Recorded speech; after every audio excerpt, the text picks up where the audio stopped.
ಓಂ ಶ್ರೀ ಮಹಾಗಣಾಧಿಪತಿಯೇ ನಮಃ. ಓಂ ಶ್ರೀ ಮಾತ್ರೇ ನಮಃ. ಓಂ ಶ್ರೀ ಗುರುಭ್ಯೋ ನಮಃ. ಸಮಸ್ತ ಕನ್ನಡ ವೀಕ್ಷಕರಿಗೆ ನಮಸ್ಕಾರ. ನೀವು ಮೊದಲನೇ ಬಾರಿ ನಮ್ಮ ಚಾನಲ್ ನೋಡ್ತಾ ಇದ್ರೆ ದಯವಿಟ್ಟು ಸಬ್ಸ್ಕ್ರೈಬ್ ಮಾಡಿ ಅಂತ ಹೇಳ್ತಾ, ಈಗ ನಾವು ಈ 2025 ಮಾರ್ಚ್ ತಿಂಗಳಲ್ಲಿ ಪ್ರಮುಖವಾಗಿ ಶನಿ ಸ್ಥಾನವನ್ನು ಬದಲಾಯಿಸುತ್ತಾ ಕುಂಭರಾಶಿಯಿಂದ ಮೀನರಾಶಿಗೆ ತನ್ನ ಸಂಚಾರವನ್ನು ಬದಲಾವಣೆ ಮಾಡ್ತಾ ಇದ್ದಾರೆ. ಆ ಕಾರಣದಿಂದ ದ್ವಾದಶ ರಾಶಿಗಳಲ್ಲಿ ಕೆಲವು ರಾಶಿಗಳಿಗೆ ಈ ಅಷ್ಟಮ ಶನಿ, ಅರ್ಧಾಷ್ಟಮ ಶನಿ, ಶಾಡೆ ಸಾತಿ ಆ ಥರ ಏನಿದೆಯೋ ಅದು ಬಗೆಹರಿತಾ ಇದೆ. ಕೆಲವು ರಾಶಿಗಳಿಗೆ ಪ್ರಾರಂಭವಾಗ್ತಾ ಇದೆ. ಮುಖ್ಯವಾಗಿ ಶನಿ ಈ ಜಾತಕ ರಾಶಿಯಲ್ಲಿ ಕೆಲವು ಸ್ಥಾನಗಳಲ್ಲಿ ಇದ್ದರೆ, ಅಂದ್ರೆ 4ನೇ ಸ್ಥಾನ ಆಗಿರ್ಬೋದು, 8ನೇ ಸ್ಥಾನ, 12ನೇ ಸ್ಥಾನ, 1ನೇ ಸ್ಥಾನ, 2ನೇ ಸ್ಥಾನ, ಈ ರೀತಿ ಸ್ಥಾನಗಳಲ್ಲಿ ಇರುವಂತಹ ಸಂದರ್ಭಗಳಲ್ಲಿ ಕೆಲವು ಪರೀಕ್ಷೆಗಳು ನೀಡುವುದು ಇರುತ್ತೆ.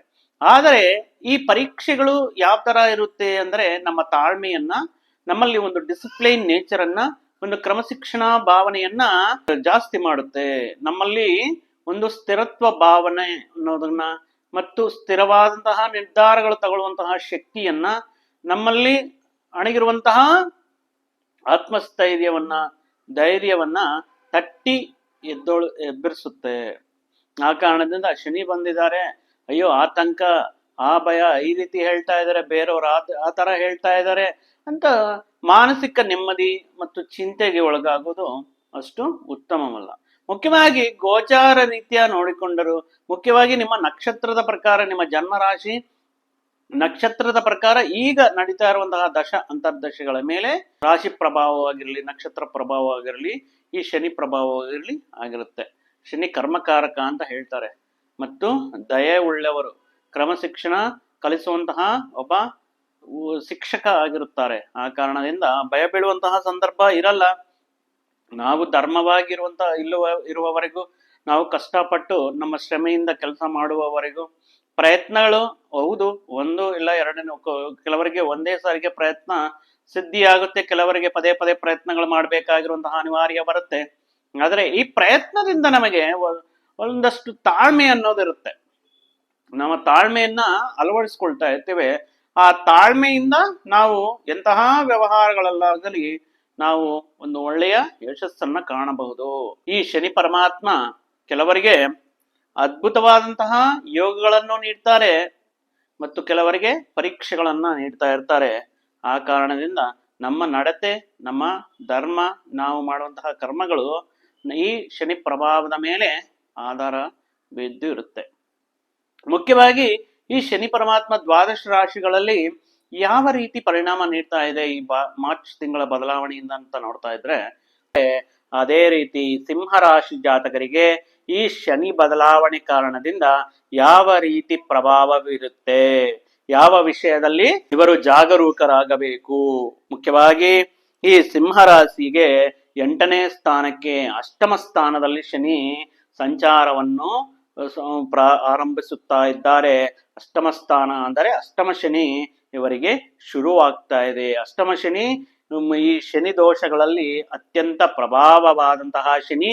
ಅದರಲ್ಲಿಯೂ ಈ ಸಿಂಹ ರಾಶಿಗೆ ಅಧಿಪತಿಯಾಗಿರುವಂತಹ ರವಿ ಸುಪುತ್ರನೇ ಶನಿ ಆಗಿರೋ ಕಾರಣದಿಂದ ಶನಿ ಪ್ರಭಾವ ಸಿಂಹರಾಶಿ ಜಾತಕರಿಗೆ ಉಳಿದಂತಹ ರಾಶಿಗಳ ಪ್ರಕಾರ ನೋಡಿಕೊಂಡರೆ ಸ್ವಲ್ಪ ಪ್ರಭಾವವು ಜಾಸ್ತಿ ಇರುತ್ತೆ. ಸ್ವಲ್ಪ ಜಾಸ್ತಿ ಇವರು ಜಾಗರೂಕರಾಗಿರಬೇಕಾಗಿರುತ್ತೆ. ಇನ್ನ ಅಷ್ಟಮದ ಭಾವದಲ್ಲಿ ಸಂಚಾರವನ್ನು ಮಾಡುತ್ತಾ ಇವರು ಪಂಚಮ ಸ್ಥಾನವನ್ನ, ದಶಮ ಸ್ಥಾನವನ್ನ ಮತ್ತು ದ್ವಿತೀಯ ಸ್ಥಾನವನ್ನ ನೋಡ್ತಾ ಇರ್ತಾರೆ. ಇದರ ಫಲಿತಗಳನ್ನು ಶನಿ ಮಹಾತ್ಮ ನೀಡ್ತಾ ಇರ್ತಾರೆ. ಮುಖ್ಯವಾಗಿ ಈ ಅಷ್ಟಮ ಶನಿ ಸಿಂಹರಾಶಿಯಲ್ಲಿ ಇರುವಂತಹ ಕಾರಣದಿಂದ ಸಿಂಹರಾಶಿಯವರಿಗೆ ಈ ಯಾವುದಾದ್ರೂ ಅನ್ಕೊಂಡಿರುವಂತಹ ಕೆಲಸಗಳು, ಕೈ ಹಿಡಿದಿರುವಂತಹ ಕೆಲಸಗಳು ಆಗದೆ ಇರೋದು. ಯಾವ್ದಾದ್ರೂ ಒಂದು ಮುಖ್ಯವಾದ ಕೆಲಸ ಅನ್ಕೊಂಡಿರ್ತೀರಾ, ಒಂದು ಶುಭ ಕಾರ್ಯ ಮಾಡ್ಬೇಕು ಅನ್ಕೊಂಡಿರ್ತೀರಾ, ಒಂದು ವಿವಾಹ ಪ್ರಯತ್ನ ಮಾಡ್ಬೇಕು ಅನ್ಕೊಂಡಿರ್ತೀರಾ, ಇಲ್ಲ ಯಾವ್ದಾದ್ರೂ ಒಂದು ವ್ಯಾಪಾರಕ್ಕೆ ಸಂಬಂಧಪಟ್ಟಿರುವಂತಹ ಒಂದು ಮುಖ್ಯವಾದ ನಿರ್ಧಾರ ಕೈಗೊಳ್ಬೇಕು ಅನ್ಕೊಂಡಿರ್ತೀರಾ. ಆದರೆ ಆಗುವಂತಹ ವಿಷಯಗಳಲ್ಲಿ ಆತಂಕಗಳು ಬರಬಹುದು, ಇಲ್ಲ ಬೇರೆ ಕಾರಣಗಳಿಂದ ಆ ಕೆಲಸಗಳು, ಕಾರ್ಯಗಳು ಆಗದಂಗೆ ನಿಂತೋಗೋದು, ಈ ರೀತಿ ಕೆಲಸಗಳಾಗ್ತಾ ಇರುತ್ತೆ.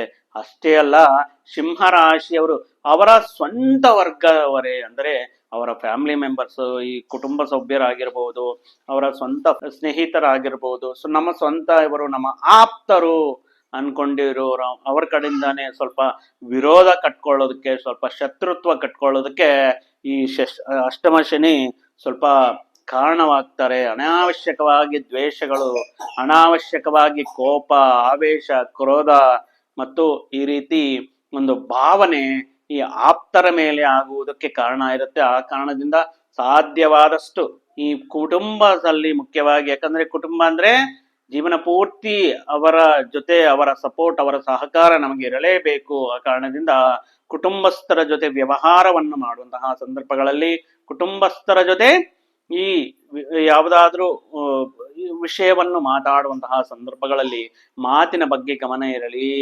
ಅತಿರೇಕಕ್ಕೆ ಹೋಗುವಂತಹ ಸಂದರ್ಭದಲ್ಲಿ ಮೌನವೇ ಉತ್ತಮ ಲಕ್ಷಣ ಅಂತ ಹೇಳಿದ್ದಾರೆ. ಮೌನವಾಗಿ ಇದ್ಬಿಡಿ, ಅದು ಏನಂಗಾಗುತ್ತೋ, ಏನ್ ಮಾತಾಡ್ಕೊಳ್ತಾರೋ ಮಾತಾಡ್ಕೊಂಡು ಹೋಗ್ತಾ ಇರ್ತಾರೆ, ಮೌನವಾಗಿರಿ. ಏನಾದ್ರೂ ಸ್ವಲ್ಪ ಅತಿರೇಕಕ್ಕೆ ಹೋಗ್ತಾ ಇದೆ, ಕೈ ಮೀರಿ ಹೋಗ್ತಾ ಇದೆ, ಬೇರೆ ಮಾತುಗಳು ಮಾತು ಜಾಸ್ತಿಯಾಗಿ ಏನಾಗುತ್ತೆ, ಅತಿರೇಕಕ್ಕೆ ಹೋಗುತ್ತೆ, ವಾಗ್ವಿವಾದ ನಡೆಯುತ್ತೆ, ವಿರುದ್ಧ ಭಾವನೆಗಳು ಹೊರಗಡೆ ಬರುತ್ತೆ. ಆ ಕಾರಣದಿಂದ ಮೌನವಾಗಿ ಮಿತವಾಗಿ ಮಾತಾಡುವುದನ್ನ ನೀವು ಅಭ್ಯಾಸ ಮಾಡ್ಕೋಬೇಕಾಗಿರುತ್ತೆ 1-2.5 ವರ್ಷದ ಕಾಲ. ಸಂತಾನ ಪರವಾಗಿ ಸ್ವಲ್ಪಷ್ಟು ಸಂಕಷ್ಟಗಳು, ಸಂತಾನಕ್ಕೆ ಸಂಬಂಧಪಟ್ಟಿರುವಂತಹ ಒಂದು ಚಿಂತೆ, ಸಂತಾನಕ್ಕೆ ಸಂಬಂಧಪಟ್ಟಿರುವಂತಹ ಸ್ವಲ್ಪಷ್ಟು ಆತಂಕಗಳು ನಿಮಗೆ ಆಗುವಂತಹ ಸಾಧ್ಯತೆ ಇದೆ. ಸಂತಾನ ಮಾತು ಕೇಳದೆ ಇರೋದು, ಸಂತಾನ ಬೇರೆ ದುಶ್ಚಟಗಳಿಗೆ ಅಭ್ಯಾಸ ಆಗೋದು, ಇಲ್ಲ ಸಂತಾನಕ್ಕೆ ಯಾವುದಾದ್ರೂ ಹಣಕಾಸಿನ ಸಮಸ್ಯೆ, ಸಾಲದ ಸಮಸ್ಯೆ ಆಗ್ಬೋದು. ಈ ರೀತಿ ಸಂತಾನ ಪರವಾಗಿ ಸ್ವಲ್ಪ ಚಿಂತೆ ಮಾಡುವಂತಹ ಅವಶ್ಯಕತೆ ಈ ಅಷ್ಟಮ ಶನಿಯಲ್ಲಿ ಸಿಂಹರಾಶಿಯವರಿಗೆ ಕಾಣಿಸ್ತಾ ಇದೆ. ಯಾಕಂದ್ರೆ ಇಲ್ಲಿ ಸಿಂಹರಾಶಿಯಲ್ಲಿ ಪಂಚಮ ಸ್ಥಾನವನ್ನು ನೋಡ್ತಾ ಇದ್ದಾರೆ. ಸೊ ಪಂಚಮ ಸ್ಥಾನ ಈ ಸಂತಾನಕ್ಕೆ ಸಂಬಂಧಪಟ್ಟಿರುವಂತಹ ಕಾರಣದಿಂದ ಈ ಪಂಚಮ ಸ್ಥಾನದ ಫಲಿತಗಳನ್ನು ಶನಿ ಕೊಡೋದಕ್ಕೆ ಆ ಕಾರಣ.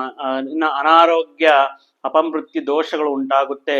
ಸೊ ಹಾಗಾಗಿ ನೀವು ಆರೋಗ್ಯದ ಬಗ್ಗೆ ತುಂಬಾ ಕಾಳಜಿ ವಹಿಸಬೇಕಾಗಿರುತ್ತೆ. ಮತ್ತು ಆರೋಗ್ಯ ಸಮಸ್ಯೆಗಳಿದ್ದರಲ್ಲಿ ನೀವು ಪರ್ಟಿಕ್ಯುಲರ್ ಆಗಿ ಫಾಲೋ ಅಪ್, ಡಾಕ್ಟರ್ ಹತ್ರ ಟ್ರೀಟ್ಮೆಂಟ್ ತಗೊಳ್ಳೋದು, ಮತ್ತು ಈ ಪ್ರತಿ ಸಾರಿ ದೈಹಿಕ ವ್ಯಾಯಾಮ ಮಾಡ್ಕೊಳ್ಳೋದು, ಎಕ್ಸಸೈಸಸ್, ಯೋಗ, ಧ್ಯಾನ, ಈ ಕಾರಣದಿಂದ ನಿಮ್ಮ ಶಾರೀರಿಕ ಮತ್ತು ಮಾನಸಿಕ ಆರೋಗ್ಯವನ್ನು ಕಾಪಾಡಿಕೊಳ್ಳುವಂತಹ ಒಂದು ಉತ್ತಮ ಕಾಲ ಆಗಿರುತ್ತೆ. ಆಹಾರದ ಕಡೆಯಾಗಲಿ, ನಿಮ್ಮ ದೈಹಿಕ ವ್ಯಾಯಾಮದ ಕಡೆಯಾಗಲಿ ಈ ಟೈಮಲ್ಲಿ ನಿಮ್ಮ ತೂಕ ಹೆಚ್ಚಿಸಿಕೊಳ್ಳುವುದು, ಕೊಲೆಸ್ಟ್ರಾಲ್ ಪರ್ಸೆಂಟೇಜ್ ಸ್ವಲ್ಪ ನೋಡ್ಕೊಳ್ಳಿ. ಯಾಕಂದ್ರೆ ಸಿಂಹರಾಶಿ ಅವರಿಗೆ ಕೋಪ ಜಾಸ್ತಿ, ಆವೇಶ ಜಾಸ್ತಿ. ಆ ಕಾರಣದಿಂದ ಅವರಿಗೆ ರಕ್ತದೊತ್ತಡ ಸಮಸ್ಯೆಗಳಿರಬಹುದು. ಈ ಮಾನಸಿಕವಾಗಿ ತುಂಬಾ ಸದೃಢರಾಗಿರಬೇಕು. ಸ್ವಲ್ಪ ತಾಳ್ಮೆಯಿಂದ ವ್ಯವಹಾರಗಳನ್ನ ಮಾಡಬೇಕಾಗಿರುತ್ತೆ. ಮುಖ್ಯವಾಗಿ ಕುಟುಂಬಸ್ಥರಿಗೆ ದೂರ ಆಗೋದು, ಈ ರೀತಿ ಬೇರೆ ಬೇರೆ ಕಾರಣಗಳು ಸಿಂಹರಾಶಿ ಅವರಿಗೆ ಕಾಣಿಸ್ತಾ ಇರುತ್ತೆ. ನೀವು ಮಾಡುವಂತಹ ವ್ಯವಹಾರಗಳಲ್ಲಿ ಸಾಕಷ್ಟು ಆತಂಕಗಳು, ಮತ್ತು ನೀವು ಮಾಡುವಂತಹ ವೃತ್ತಿಯಲ್ಲಿ, ಕೆಲಸಗಳಲ್ಲಿ ಬದಲಾವಣೆಗಳು, ಇಷ್ಟು ಈಗ ಮುಂಚೆ ಮಾಡ್ತಾ ಇರುವಂತಹ ಒಂದು ಕೆಲಸದಿಂದ ಬೇರೆ ಕೆಲಸಕ್ಕೆ ಆಗುವುದು, ಉದ್ಯೋಗದಲ್ಲಿ ಬದಲಾವಣೆಗಳಾಗುವುದು, ಮಾಡುವಂತಹ ಕೆಲಸಗಳಲ್ಲಿ ಬದಲಾವಣೆಗಳಾಗುವುದು, ಒಂದು ಪ್ರಾಜೆಕ್ಟ್ಲಿಂದ ಮತ್ತೊಂದು ಪ್ರಾಜೆಕ್ಟ್ಗೆ ಆಗೋದು, ಈ ರೀತಿ ನಿಮ್ಗೆ ಅನ್ಎಕ್ಸ್ಪೆಕ್ಟೆಡ್ ಆಗಿ ಆಕಸ್ಮಿಕವಾಗಿ ಈ ವೃತ್ತಿ ಸ್ಥಾನಗಳಲ್ಲಿ ಬದಲಾವಣೆಗಳು ಕಾಣಿಸ್ತಾ ಇದೆ. ಆ ಕಾರಣದಿಂದ ಈ ಶನಿ ದೋಷ ಬಂದಿದೆ ಅಂತ ನಾವು ಯೋಚನೆ ಮಾಡುವಂತಹ ಅವಶ್ಯಕತೆ ಇಲ್ಲ. ನಮ್ಮಲ್ಲಿರುವಂತಹ ಒಂದು ಆತ್ಮಸ್ಥೈರ್ಯ, ಧೈರ್ಯ, ಪ್ರಯತ್ನ ಮಾಡಿ ಅದರಲ್ಲಿ ಯಶಸ್ಸು ಕೊಡುವಂತಹ ಸಿದ್ಧತೆ ಆಗಿರೋ ಕಾರಣದಿಂದ ಆ ಮಾಡುವಂತಹ ಪ್ರಯತ್ನಗಳಲ್ಲಿ ಸಾಕಷ್ಟು ತಾಳ್ಮೆ ಇರಲಿ. ಮುಖ್ಯವಾಗಿ 3 ವಿಷಯಗಳನ್ನ ನೆನ್ಪಿಟ್ಕೊಳ್ಳಿ ಸಿಂಹರಾಶಿಯವರು: ತಾಳ್ಮೆ, ಮೌನವಾಗಿರೋದು, ಬೇರೆಯವರ ವಿಷಯಗಳಲ್ಲಿ ಇಂಟರ್ಫಿಯರ್ ಆಗದೆ ಇರೋದು, ಮುಖ್ಯವಾಗಿ ನಿಮ್ಮ ಆಹಾರ, ಆರೋಗ್ಯ, ವ್ಯಾಯಾಮದ ಕಡೆಗೆ ಅದರ ಮೇಲೆ ನೀವು ಕಾನ್ಸಂಟ್ರೇಷನ್ ಮಾಡೋದು. ಈ ವಿಷಯಗಳಲ್ಲಿ ನೋಡ್ಕೊಂಡ್ರೆ ಸ್ವಲ್ಪ ಈ ತಾಳ್ಮೆಯಿಂದ ಇವೆಲ್ಲ ಮಾಡ್ಕೊಂತ ಹೋದ್ರೆ ಖಂಡಿತ ನಿಮಗೆ ಒಳ್ಳೆಯದಾಗುತ್ತೆ. ನಕ್ಷತ್ರ ಪರವಾಗಿ ನೀವು ನೋಡಿದರಾದ್ರೆ ಈ ಸಿಂಹರಾಶಿಯವರಿಗೆ ಮಖ ನಕ್ಷತ್ರದವರಿಗೆ ಕೆಲವಷ್ಟು ವಿವಾದಗಳು, ಮನಸ್ಪರ್ಧೆಗಳು, ವಾಗ್ವಿವಾದಗಳು ನಡೆಯುವಂತಹ ಸಾಧ್ಯತೆ ಈ ಅಷ್ಟಮ ಶನಿ ದೋಷದಿಂದ ಆಗಬಹುದು.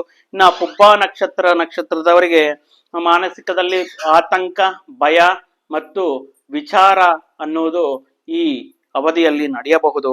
ಉತ್ತರ ನಕ್ಷತ್ರದವರಿಗೆ ನೋಡಿದರೆ ಕೆಲವಷ್ಟು ವಿಷಯಗಳಲ್ಲಿ ಲಾಭ, ಮತ್ತು ಶತ್ರುಗಳ ಮೇಲೆ ಮೇಲುಗೈ ಸಾಧಿಸುವುದು ಈ ಅವಧಿಯಲ್ಲಿ ನೋಡಬಹುದು.